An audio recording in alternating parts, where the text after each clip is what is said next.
Well, the situation in Egypt certainly historic. But what was the straw that broke the camel's back?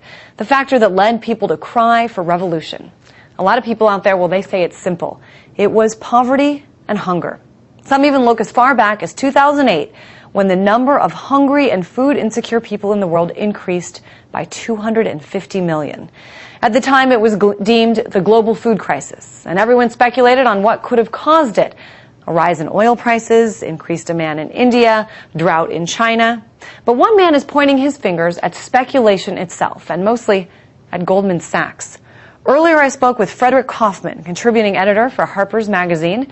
He also wrote this article, this book, A Short History of the American Stomach. He told me how this rise in food prices came about. In 1991, Goldman Sachs came up with a new financial derivative for the commodity markets, and that was called the long-only index fund. And this was a new kind of investment that was made for people who wanted to put a lot of money in commodities and just let it sit there for a long time and let it grow. And this is really not how the commodity markets have worked. Really what you have are physical speculators and hedgers moving in and out of positions along with the seasons as the wheat comes and goes.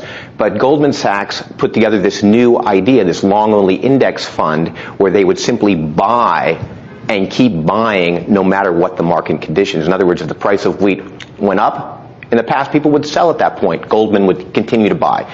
And they made this derivative product work very well for themselves over its first 10 years of existence. And then around 2003, 2004, 2005, when certain other fundamentals changed in the world economy, a lot of money started pouring into these commodity index funds. And what we're seeing today are the effects of the fact that now speculators are outnumbering the physical hedgers by about 4 to 1 in these markets. And you know, I was kind of doing some research on this. I found an old article about the food crisis written back in April 2008, and it said corn doubled in price over the last 2 years. Wheat reached its highest price in 28 years. The increases are already sparking unrest from Haiti to Egypt. That was back in 2008. Is it possible that things got so bad that part of what we're seeing in Egypt right now was actually fueled by hunger?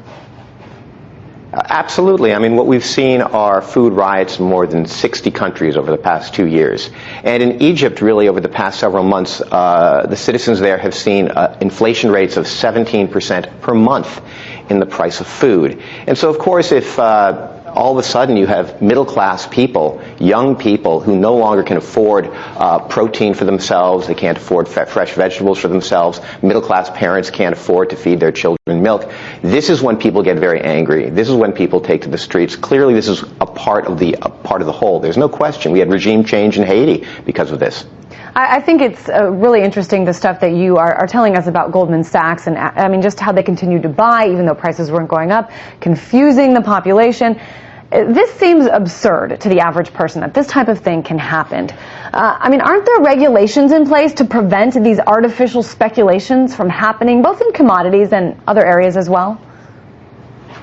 Absolutely. There were regulations in place since this country's Great Depression, but of course there was this mania of deregulation throughout the 1990s, and finally by the end of the 90s there were exceptions made, not for the people in the commodity business, but for people in the banking business.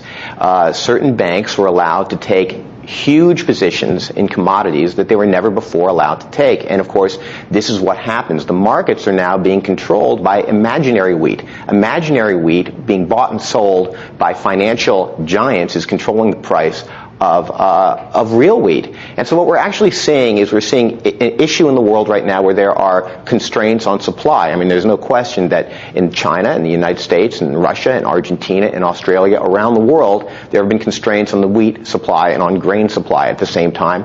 Clearly, as a lot of people have argued, there's demand issues such as the growing demand for meat and throughout India and the middle class in China.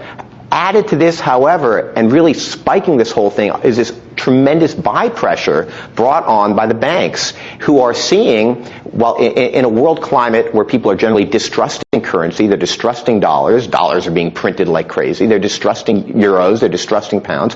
What is the classic hedge? What is the classic flight to safety? Commodities. And so we have this flight to safety, we have the supply and demand issues, plus we have this kind of market subverting long only index fund.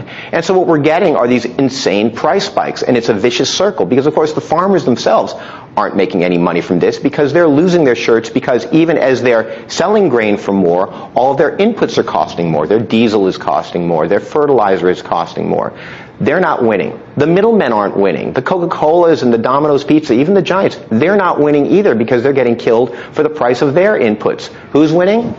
You got it. Goldman Sachs, JP Morgan Chase, the largest holders, the largest financial dealers in this, they're doing very well. Gosh, it seems crazy that they're always the winner, no matter what game they seem to be playing. And thanks so much, Frederick Kaufman. Very interesting article that you wrote for Harper's, even it was a year ago, but still very, very valid today.